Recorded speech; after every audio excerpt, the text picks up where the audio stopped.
Good morning student. आशा करता हूँ कि आप लोग अच्छे होंगे। हम लोग भारतीय इतिहास में बौद्ध धर्म की अध्ययन कर रहे थे और बौद्ध धर्म में मैंने पिछले क्लास में बौद्ध संगीतियों के बारे में बताया था आप लोग को। आज हम बौद्ध धर्म के विभाजन या उसकी शाखाओं के बारे में बताएंगे आप लोग को। आते हैं, देखिए बौद्ध धर्म की स्थापना होने के बाद से महात्मा बुद्ध की मृत्यु हुई। मृत्यु होने के बाद से प्रथम बौद्ध संगीति हुआ, द्वितीय बौद्ध संगीति हुआ। तो एक तरह से कह सकते हैं कि पहला वैचारिक विभाजन द्वितीय बौद्ध संगीति में ही हुआ था, लेकिन वो कोई संप्रदाय नहीं थे। मैंने पिछले क्लास में बताया भी था, वो हीनयान संप्रदाय के दो मत थे। जैसे दो विचार आ गए थे, एक ही संप्रदाय में दो विचार आ गए थे, कोई अलग से संप्रदाय नहीं थे। इसके बाद सब कुछ चलता रहा। तीसरी बौद्ध संगीति हुई। तीसरी बौद्ध संगीति में उसको रोकने का प्रयास किया गया। अशोक, मैंने बताया भी था कि अशोक ने जो है एक विधि बनाया, एक कानून की निर्माण की, और जो भी बौद्ध धर्म में अगर फूट डालता है या संघ को नुकसान पहुंचाता है उसको सजा की प्रावधान किया गया। इस तरह से जब चौथी बौद्ध संगीति हुई तब उस समय परिदृश्य काफ़ी बदल चुके थे। लगभग 72 ईस्वी के आसपास से बौद्ध संगीति हुई। कनिष्क शासक था और उस समय स्पष्ट रूप से बौद्ध धर्म दो शाखाओं में बट गया, पहला हीनयान और दूसरा महायान। लेकिन प्रश्न ये उठता है कि आखिर ये विभाजन हुआ क्यों? आखिर ऐसी क्या बात हो गई कि बौद्ध धर्म दो भागों में बटा? तो देखिए, जब भी इस तरह की कोई घटना होती है, वो कोई एकाएक या आकस्मिक नहीं होता है। उसके पीछे कुछ विचार, कुछ मूलभूत कारण, कुछ बैकग्राउंड काम करते हैं, जिसके कारण इस तरह की घटनाएं होती है। तो इसी तरह से बौद्ध धर्म का भी आप लोग सोच रहे होंगे कि पहली सदी में अचानक एकाएक विभाजन हो गया। ऐसा कुछ नहीं था, एकाएक नहीं था। इसका बैकग्राउंड, इसका पृष्ठभूमि बहुत पहले तैयार हो चुका था। कहाँ से हुआ, मैं एक छोटा सा चर्चा कर देता हूँ। देखिए हुआ क्या, थोड़ा मैं पीछे जाता हूँ। जब वैदिक काल का अंत हो रहा था तो उस समय मैं बताया भी था आप लोग को कि ब्राह्मण धर्म में बहुत सारे कर्मकांड, बुराइयाँ, यज्ञ, दान, ये सब कुछ जो है अनैतिक तत्व या अनार्य तत्व आ गए थे और उसकी काफ़ी आलोचना हुई। और उसी आलोचना और उसी प्रतिक्रिया के परिणाम स्वरूप एक धार्मिक क्रांति हुई और उस धार्मिक क्रांति में बौद्ध धर्म, जैन धर्म समेत कुछ 62 संप्रदायों का उदय हुआ। और उन 62 संप्रदाय में ये बात अलग है कि बौद्ध और जैन धर्म एक महत्ता पाई, बाकी संप्रदाय इतनी महत्ता नहीं पाए। इसके बाद से बौद्ध धर्म लगभग भारत में स्थापित हुआ। भारत में ही नहीं अपितु विश्व के अनेक देशों में स्थापित हुआ। और ब्राह्मण धर्म जो भारत में ही उसकी जड़ थी, वो भारत से ही लगभग ऐसा लगा कि उखड़ जाएगा। इसके बाद जैन धर्म, बौद्ध धर्म दोनों चलते रहे। मैं बौद्ध धर्म की ही चर्चा करूँगा। और एक समय में लगभग पूरे भारत में बौद्ध धर्म स्थापित हो गया। इधर क्या हुआ कि ब्राह्मण धर्म भी अब धीरे धीरे अपने आप को सुधार करना शुरू किया। अर्थात ब्राह्मण धर्म में जो कर्मकांड थे, जो भी इस तरह के अनार्य तत्व थे, उसको जो है ये लोग दरकिनार करना शुरू किए। और ब्राह्मण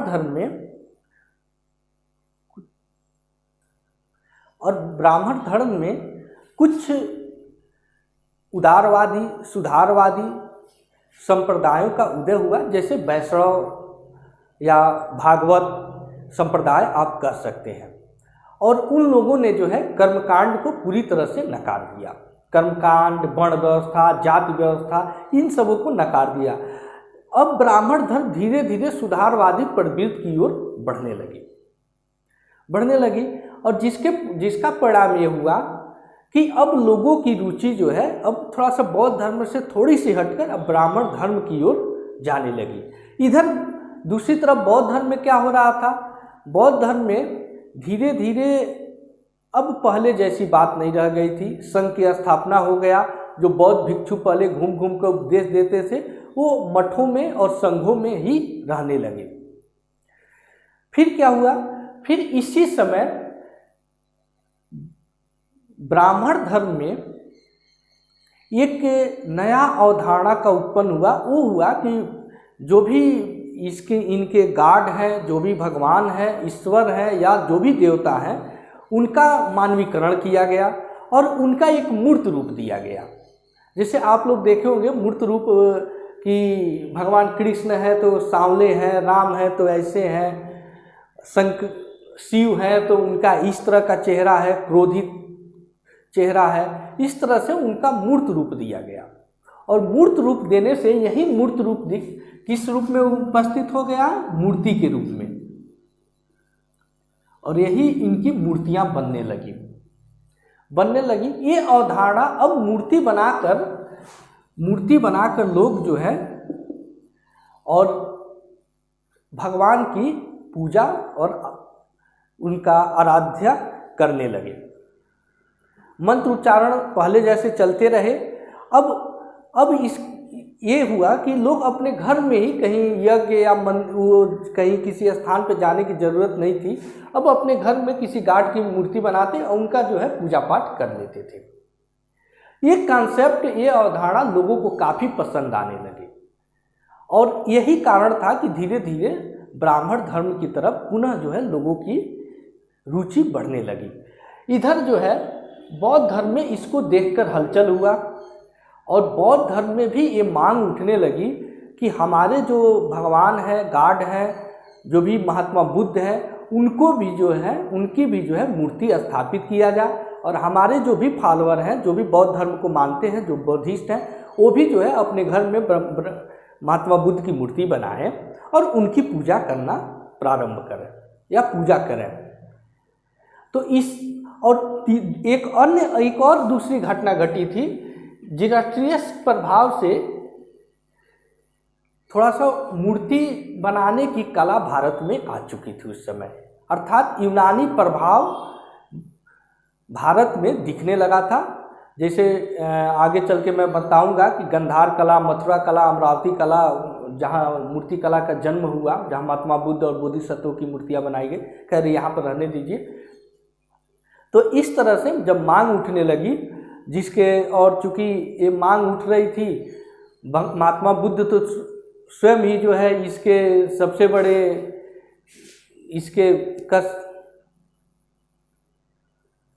महात्मा बुद्ध इन मूर्ति पूजाओं के इस तरह के जो भी तत्व थे इसके विरोधी थे। लेकिन अब जो है ब्राह्मण धर्म के देखकर बौद्ध धर्म में भी ये अवधारणा का विकास होने लगा और यहीं से मतभेद बढ़ना शुरू हुआ। तो सबसे पहले चूँकि ये पहली सदी के शुरू में ही आ गया था, ये मतभेद शुरू हो गया था, लेकिन ये अंततः जो है आकर लगभग 72 ईस्वी में कनिष्क के समय चतुर्थ बौद्ध संगीति हुई और इसी चतुर्थ बौद्ध संगीति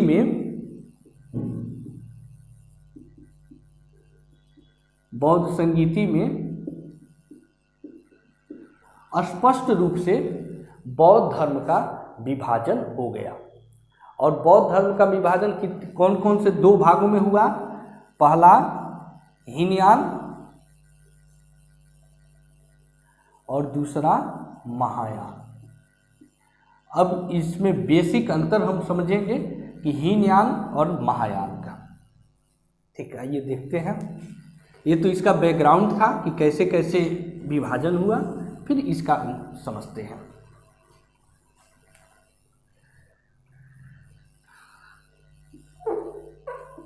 तो अगर मैंने पिछले बताया भी था कि अगर पूछ लिया जाए कि स्पष्ट रूप से ये बौद्ध धर्म का विभाजन कब हुआ, तो कब हुआ?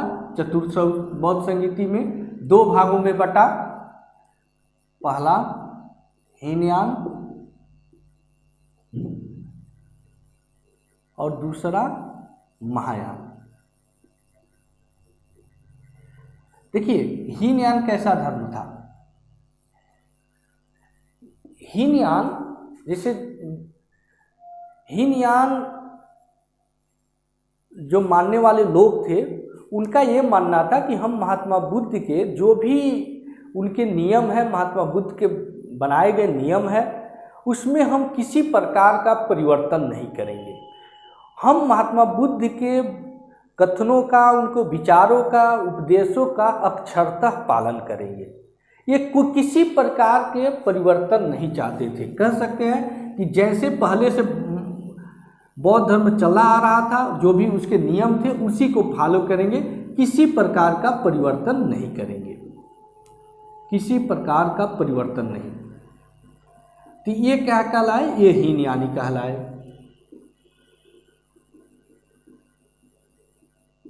परिवर्तन नहीं किसी पर। दूसरा महायान।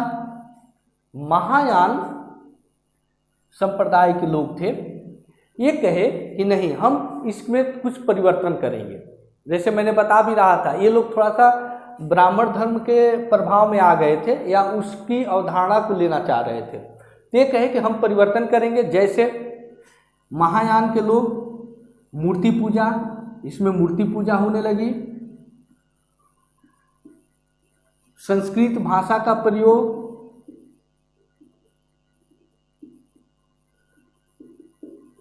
संस्कृत भाषा का प्रयोग इत्यादि महायान धर्म में होने लगे। तो हीनयान और महायान में आप लोग का समझ में आ गया। हीनयान यानी बिना किसी परिवर्तन के ये लोग पुराने विचारों को फॉलो करते थे। महायान के लोग पुराने विचारों को, ऐसा नहीं था कि ये नियम को नहीं मानते थे, नियम को मानते थे, लेकिन उसके साथ मूर्ति पूजा का प्रयोग करते थे, संस्कृत भाषा का प्रयोग करने लगे। ये सब जो है हीनयान में, महायान में आ गया। अब आगे चल के हीनयान भी अनेक शाखाओं में बटा, महायान भी अनेक शाखाओं में बट गया। इनके भी कई शाखाएं हुई। अब देख लीजिए यहाँ पर सबसे पहले हीनयान की देखिए कितनी शाखाएं हुई। हीनयान की अनेक शाखाएं हुई। जैसे पहला आप लिख सकते हैं स्थिरवाद, मैंने बताया था, या थेरवाद। आप लोग कमेंट बॉक्स में बताइएगा ये कब इनकी शाखा निकली थी। दूसरा महासांघिक,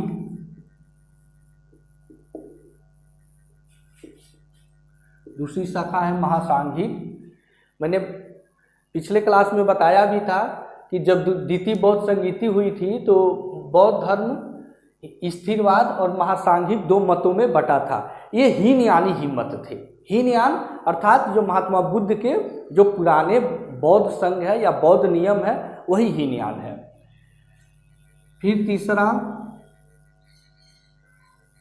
सौतांत्रिक मत। एक क्वेश्चन बहुत ज़्यादा पूछा गया है, सौतांत्रिक मत, ये भी। फिर चौथा सम्मति,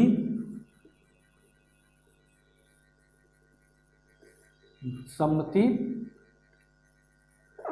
और पांचवा एक लिख सकते हैं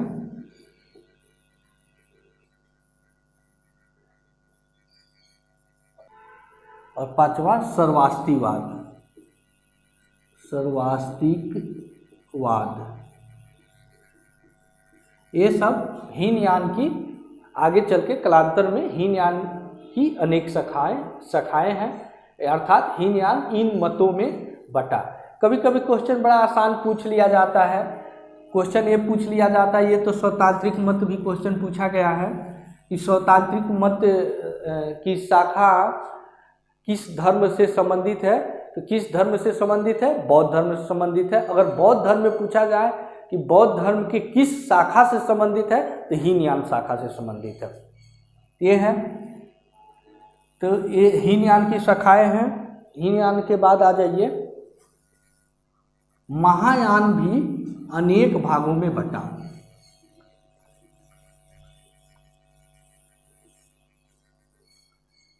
फिर आइए महायान। महायान आगे चल के दो भागों में बटा। आप ऐसे लिख सकते हैं, पहला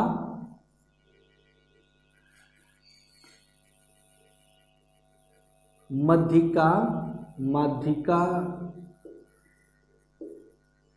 माध्यिका या इसको शून्यवाद भी कहा जाता है, शून्यवाद। ये स्थापना किया था नागार्जुन ने। ध्यान दीजिएगा, कभी पूछ ले क्वेश्चन कि माध्यिका या शून्यवाद की स्थापना किसने किया था। एक बौद्धिस्ट थे नागार्जुन, जो कनिष्क के दरबार में रहते थे। ये जो है नागार्जुन ने किया। और माध्यिका या शून्यवाद किससे संबंधित है? महायान धर्म से। दूसरा है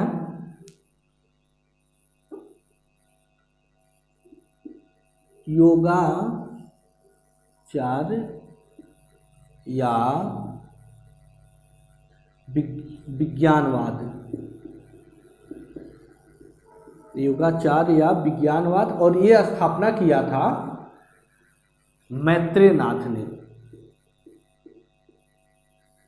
ये मैत्रेयनाथ नामक बौद्धिस्ट या बौद्ध भिक्षु ने योगाचार या विज्ञानवाद की स्थापना किया था। तो ये महायान की दो शाखाएं हैं, हीनयान की शाखाएं हो गया, महायान की शाखाएं हो गया। इसके अलावा बौद्ध धर्म में एक और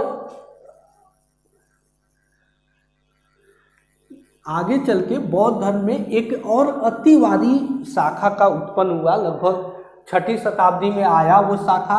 8वीं शताब्दी में काफ़ी प्रभावी रहा, और वो प्रभावी रहा बंगाल, बिहार, उड़ीसा और पूर्वोत्तर भारत आदि, जैसे असम, मेघालय आदि राज्यों में। जैसे बौद्ध धर्म की हम बता रहे थे, पहली शाखा हीनयान हम क्लासिफिकेशन किए थे, दूसरा महायान और तीसरा इसका नाम था वज्रयान। तीसरी शाखा आई वज्रयान, आप लिख लीजिएगा 6ठी शताब्दी ईस्वी में इसकी उत्पत्ति हुई, 6ठी शताब्दी में। देखिए किस तरह की शाखा थी, ये बहुत अतिवादी शाखा थी। और महात्मा बुद्ध ने जिन अनार्य तत्वों या जिन कर्मकांडों को, जिन वर्ण व्यवस्था को आधार बनाकर बौद्ध धर्म स्थापित किया था, वो सभी जो है तत्व इसमें समाहित हो गए अतिवादी शाखा में। जैसे यज्ञ करना, बलि देना, कर्मकांड करना, तंत्र मंत्र करना, ये सब जो है शाखा, ये सारी तत्व इस वज्रयान संप्रदाय में स्थापित हो गए। अब वज्रयान ये बंगाल में ज़्यादा फैला। जो पाल वंश के शासक थे उसने इनको प्रश्रय दिया। जैसे आप ओदंतीपुरी महाविहार सुने होंगे या गोपाल मठ, ये सभी जो है वज्रयान संप्रदाय से ही संबंधित थे। ये लोग करते क्या थे कि ये लोग एक कल्पना किए, वज्रयान संप्रदाय के लोग एक कल्पना किए, और इसमें जो है महात्मा बुद्ध और बोधिसत्वों के साथ कुछ देवियों की कल्पना किए। कल्पना ये थी कि महात्मा बुद्ध मर गए हैं, स्वर्ग में गए हैं, स्वर्ग नरक की इसमें कल्पना किया गया, और स्वर्ग में एक तारा नामक देवी से विवाह कर लिए हैं, जो बहुत भयानक देवी थी। तो इसमें महात्मा बुद्ध के साथ देवियों की पूजा होने लगी। इसके अलावा कुछ और अन्य इनकी देवियाँ थी, बहुत खतरनाक देवियाँ थी, जैसे डाकिनी, पिचासनी,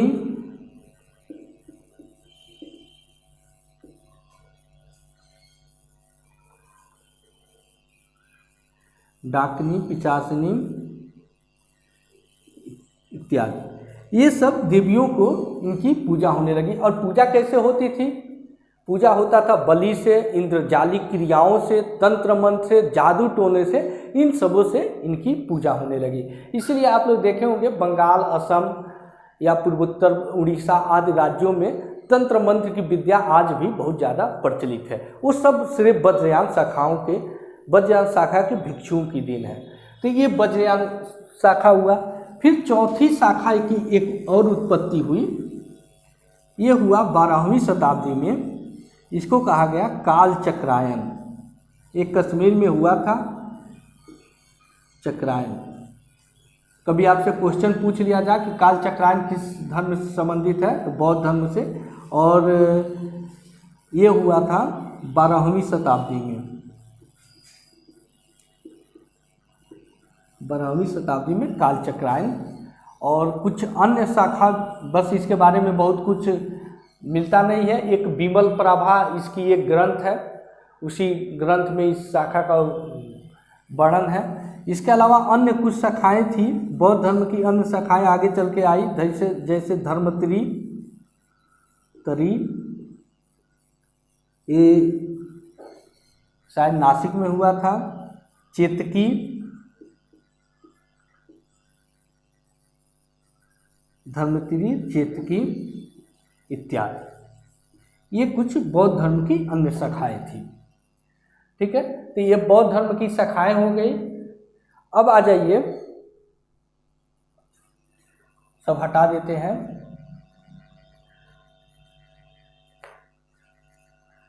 अब नेक्स्ट टॉपिक जानेंगे कि बोधिसत्व क्या है, यहीं पर समझ लीजिए। इसके बाद से आते हैं बोधिसत्व पर।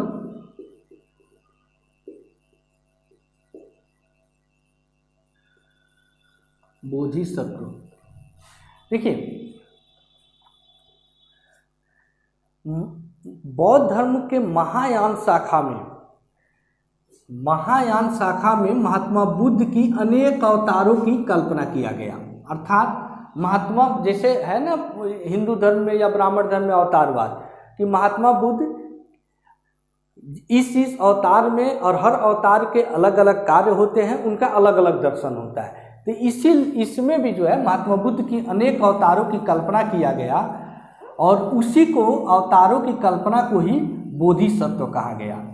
तो इसमें अनेक बोधिसत्वों का वर्णन मिलता है जातक कथाओं में।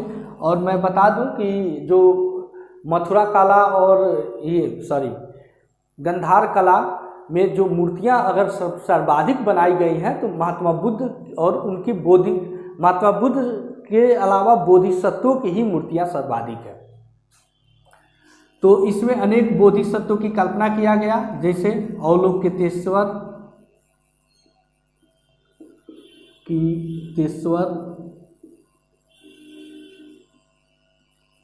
ठीक, ये कहते थे कि ये बहुत उदारवादी थे, करुणा के पिता थे, ऐसे इनको कहा गया है। फिर अवलोकितेश्वर के बाद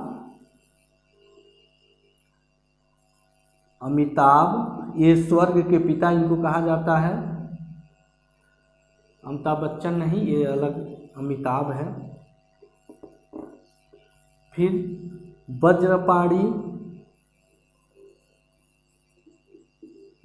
जो अपने हाथों में एक वज्र लिए हैं, और इनको कहा गया है कि ये अब बुद्धि को प्रखर करते हैं। जैसे आप लोग की बुद्धि को प्रखर करने के लिए कोई टीचर लेते हैं ना, वज्र नहीं तो छड़ी लेते हैं, वैसे ये भी है वज्रपाणी। फिर चौथा है पद्मपाणी।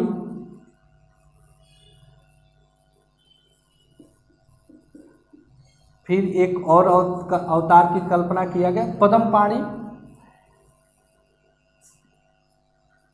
क्षतिगिरी,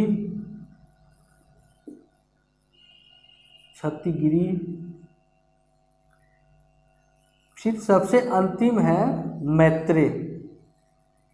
ऐसा कहा गया है कि ये सभी अवतार जन्म ले चुके हैं, अवलोकितेश्वर, अमिताभ, वज्रपाणी, पद्मपाणी, क्षतिगिरी। मैत्रेय, इन्हीं को भावी बुद्ध कहा गया। अभी इनका जन्म होना बाकी है, और ये बुद्ध फिर पुनः एक अपने अवतार में ये आएंगे। ठीक है, तो ये है, इसी को कहा जाता है बोधिसत्व। तो ये क्वेश्चन देखिए पूछ लिया जाता है, कभी कभी पूछ लिया जाता है कि ये काफ़ी पूछा गया, अवलोकितेश्वर क्या है, तो बोधिसत्व है। बोधिसत्व की अवधारणा किस धर्म में है, तो धर्म पूछेगा, बौद्ध धर्म में है। बौद्ध धर्म के किस शाखा में किया गया है, तो महायान शाखा में किया गया है। ठीक, तो ये जो है बौद्ध धर्म, उनकी शाखाएं बोधिसत्व इत्यादि है। नेक्स्ट क्लास में हम लोग, यही बौद्ध धर्म इंड होता है, नेक्स्ट क्लास में हम लोग जैन धर्म के बारे में चर्चा करेंगे। ठीक है, थैंक यू।